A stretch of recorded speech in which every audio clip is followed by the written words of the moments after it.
It's a great mystery how God allows people to become demon-possessed. But we see in the first reading today for the feast of the Exaltation of the Cross, the reading from Numbers where God even sent serpents to bite his people in the desert, and some of them were dying. And they really sought a solution by seeking Moses to ask of the Lord. And if you remember in that story, the people had been kind of grumbling among one another and almost missing being in Egypt and really doubting God's provision and feeling like it just wasn't enough for them. And you could just hear how that conflict that the Lord brought into their life created an opportunity for them to really confront what was happening within.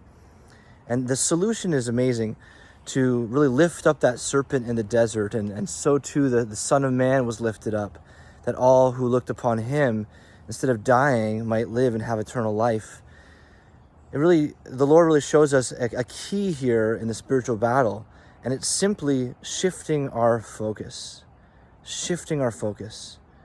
Because the moment we stop becoming intimidated by the problem, we begin to see breakthrough.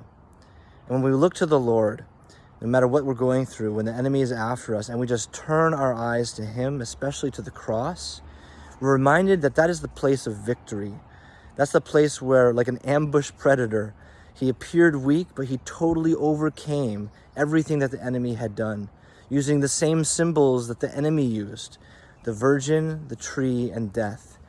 And so in the spiritual battle, we got to stop telling God how big our storms are and start telling our storms how big our God is.